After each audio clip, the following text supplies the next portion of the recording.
Brother வணக்கம். இந்த டிட்பா புயல் சின்னம் இப்ப சென்னைக்கு நல்ல மழை பொழிவை கொடுத்துட்டு இருக்கு. இதோட அடுத்த கட்ட நகர்வு எப்படி இருக்கும்? எப்படி மழை எதிர்பார்க்கலாம்? குறிப்பா பார்த்தோம்னா சென்னைக்கு மிக அருகில் கிட்டத்தட்ட ஒரு 40 கிலோமீட்டர் தொலைவில் மையம் கொண்டிருக்கு ஆழ்ந்த காற்றழுத்த தாழ்வு மண்டலமான டிட்வா புயல் சின்னம். நேற்றைய தினம் வறண்ட காற்று மற்றும் காற்று முறிவால பாதிக்கப்பட்டு மழைநீர்கள் இழந்த நிலையில தற்போது இமயமலையிலிருந்து வரக்கூடிய ஈரப்பதத்தை எடுத்துக்கொண்டு மேலும் புதிய மேகங்களை உருவாக்க தொடங்கியிருக்கு.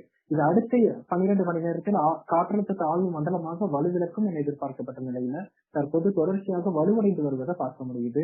இதன் காரணமாக அடுத்த 24 மணி நேரத்திற்கு சென்னையை ஒட்டிய கடலோர பகுதிகளிலேயே ஆழ்ந்த காற்றழுத்த தாழ்வு மண்டலமாக தொடர்ச்சியாக நீடிக்கும் எதிர்பார்க்கலாம். இதன் காரணமா இன்று காலை முதலே சென்னை, திருவள்ளூர் மாவட்டங்கள்ல பரவலாக கனமழை பதிவாகிட்டு இருக்கு. பல இடங்கள்ல மிக கனமழை வரைக்கும் பதிவாகி இருக்கு. இந்த சூழல்ல அடுத்த 24 மணி நேரத்துக்கு சென்னை, திருவள்ளூர் மாவட்டங்கள்ல தொடர்ச்சியாக கனமழை நீடிக்கும். ஒரு சில இடங்கள்ல மிக கனமழை முதல் அதீத கனமழை வரைக்கும் பதிவாகும். அதே போல காஞ்சிபுரம், செங்கல்பட்டு போன்ற வடகொடி மாவட்டங்கள்லயும் படிப்படியா மழை அதிகரிப்பதை நம்ம எதிர்பார்க்கலாம்.